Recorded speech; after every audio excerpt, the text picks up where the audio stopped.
you create an entertainment out of a situation that, quite frankly, is pretty extraordinary in itself. But a movie has to have more than just one incident for people to Yes. watch narrative. So, what was the bigger challenge in bringing Aaron's story to life? It's not your traditional biopic, and you also not servicing that one event because you're not sitting there waiting for him to cut off his arm. There's lots of Yeah. meat The, prior to the, that. the biggest challenge was to make it more than just a survival story. It's an amazing story. A kind of superhuman guy does a superhuman thing. But we wanted to do more than that. We wanted to make it a film that would touch everybody. Because really, it's about someone who turned his back on friends, family, society at the beginning. He goes into this canyon and has an event that changes more than just his physiognomy. Yes, he loses an arm, but he completely rethinks his relationship to life and people. And he comes out and reconnects with people. And that's the extraordinary decision that he makes, having seen this vision of the little boy, which he did. That he has a lineage, that at some stage of his life he's going to have a son and be part of a family, and that's the reason to get out. And the thing I love about the film is exactly how, visually speaking, Danny managed to tie our world into this very personal story. And it seems to be a very powerful theme that, as all this motion and commotion is going on, other things are happening without us even knowing it.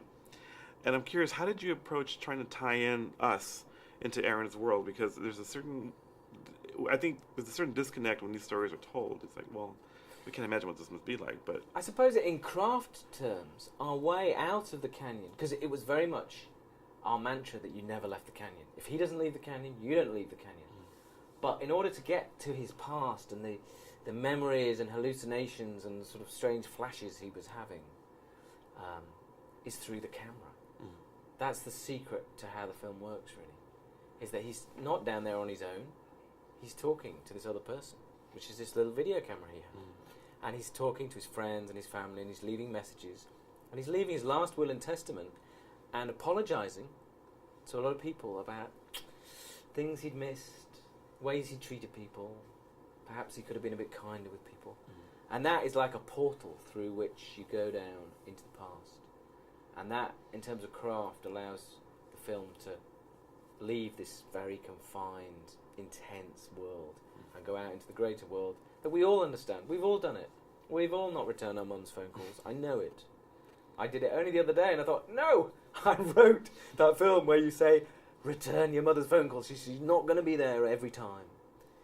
And it's about that. It's about embracing the people around you and having, if you've got a second chance, take it. I find it fascinating. Biopics are a big part of the Hollywood vocabulary. We love seeing stories about people that exist.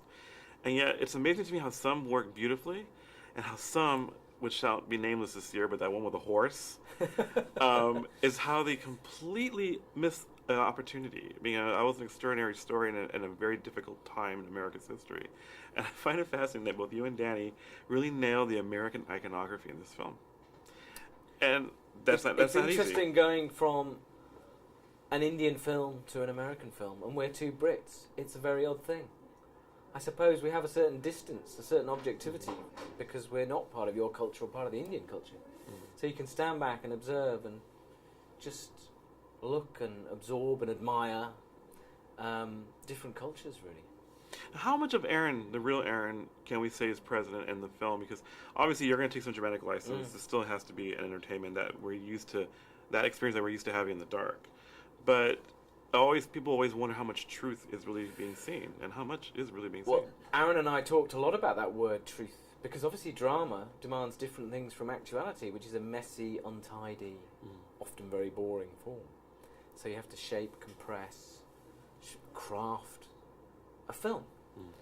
But at the same time, you have an absolute responsibility to the guy who's often sitting next to me in the cinema to get his story right. This is his defining moment in his life. And we have a huge responsibility to do it right. And I always said to Aaron, we will get as many of the facts